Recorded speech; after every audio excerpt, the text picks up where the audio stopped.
Do you know what to do when facing an attacker armed with a gun? Maybe you yourself were once in this position, or maybe you know somebody that has gone through something like this. Because guns are everywhere these days, it is very possible you may find yourself in a position where the attacker is threatening you with a pistol. And what we're going to do today, I'm going to teach you how to get out of this situation. So let's get started.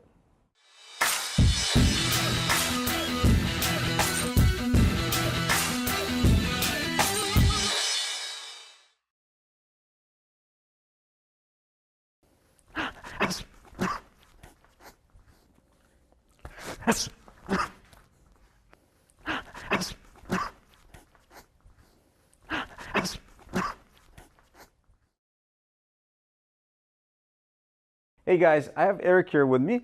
Today we're going to show you how to get out of a situation when the attacker is threatening you with a pistol. Now first of all, very important, this is a fake gun. So obviously when you do this at home, never use real weapons, even if they're not loaded. Always use a mock weapon like this. This is probably the safest way to go about it. So actually, let me show you right away. The attack might as well show this at this moment. The attacker is pointing the gun at you anywhere in front of you. Now, in this case, you have to understand, we're dealing with a threat. So somebody is threatening you with a gun, wanting something from you, wanting to get something from you. Maybe take you someplace, maybe take something from you, whatever the circumstances are. If they wanted to shoot you, they probably would have already done so. And there's not much you can do against somebody who's already shooting you. But in this case, it's a threat. Now, a threat can turn into a much more violent and much more deadly situation if the attacker does decide to pull the trigger. So we do have to take into account the fact that we're facing a life or death moment.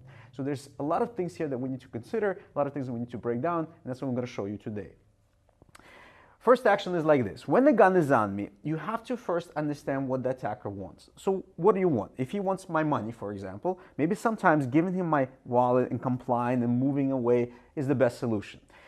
It's not about honor right now. It's about getting home safe. So if I can give him a wallet, I can give him my car keys, whatever the circumstances may be, and get out safely, that might be the best approach.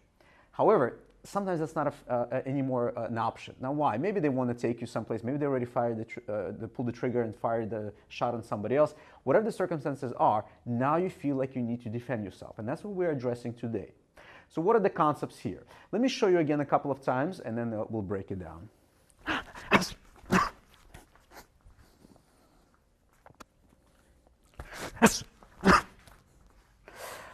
Okay, what are we doing? So the first thing that we're doing is we're redirecting the gun away from our body. Now let's talk about this because it has two components in this process. First component is the hand grabbing the gun and pushing out of the way. And the second component is the body moving away from the gun. And the two are going at the same time, and the two are equally important here. So let's talk about the hand first. I'm ideally using the corresponding hand. So if he's holding with the right hand, my left hand is grabbing. I'm grabbing like an L shape towards the trigger guard if possible. If not possible, either way, it doesn't matter. I grab, push it to the side, and then the last moment try to get my knuckles pointing towards his far shoulder. So again, three components in this single action. From below up to grab, grab sideways, push, and a little bit in with the knuckles. At the same time, I already mentioned, we want to get the body moving. So my body needs to also what we call clear the channel, get away from the barrel of the gun. Now, without the hand, the body itself is not sufficient, but I'll show it to you anyway, and then I'll combine it with the hand, and you'll see how it looks.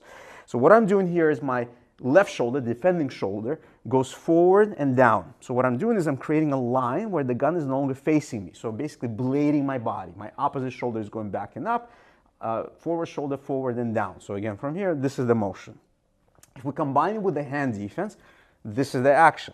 So again, look, just the hand with the body. Much more distance between myself and the barrel. And that's really what we're going for, creating maximum distance here. Next thing, as soon as we create that distance, we need to attack the attacker. Now, how do we attack the attacker? When it's safe, we punch with the free hand. So from here, 1, 2, and move. Again, look how we're punching. Once we clear this channel, I don't want to punch too soon. If I punch right now, I'm still in front of the barrel. My hand is also exposed. Everything is exposed. So I want to first clear this channel. Make sure the gun is not pointed at me. The hand is tight to my face. I want to make sure nothing is too wide and so exposed to the outside. So again, from here, everything is tight. Now from here, as I keep driving and extending this hand like we discussed, I keep punching with this hand. As I punch, I want to step. Where do I want to step? I want to step to the outside of the body. Now, this is an important concept here. When we think about this position, where does the gun move? The gun can move anywhere in this range. So anywhere within this range of body, there's a chance for me to get shot. So I want to make sure that when I step, I'm outside of this position. So in case the gun moves back or anything, I'm not in front of it. So again, one more time. 1, 2. This is the position. Once I'm in this position, look where I am. My feet are outside his feet. So if the gun were here, I'm safe. I don't want it here anyway. I want it to be pressed against him. This is the better position, so knuckles towards him. From here, what am I doing? I need to disarm. So after the punch, maybe 2, doesn't matter, I bring the gun down as the other hand is meeting it like a hook around the hammer, if there was a hammer in this weapon.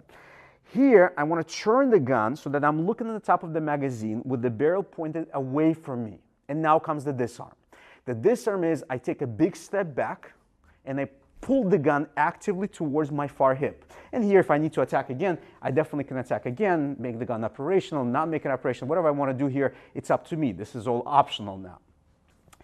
The only way we can disarm is after a successful punch. So if you don't think punching, you're never going to disarm. The best strategy is attack the attacker, but do it in a safe manner. So we want to clear the channel, take control, attack, and then disarm. So again, look. Clear the channel, making sure that I'm taking control of the weapon, attack strongly, now we take control, now we disarm, and now we're in a much better position. Thank you. So again, when confronted with an attacker with a pistol, it's a really deadly situation, so it shouldn't be taken lightly. Sometimes compliance is a good option, but sometimes it's not. And if it's not, what do we do? So what we do is redirect the weapon, really grabbing it, pressing it out of the way, getting the body to move out of the way, punching with the free arm, stepping out, controlling or securing the weapon, so 2 hands on one to ensure that I have more control, and then disarming. Hey guys, thanks for watching the video. If you like it, give us a thumbs up. If you want to learn more, go to our online training center. There's a link below. Check it out. There's a lot more information to learn.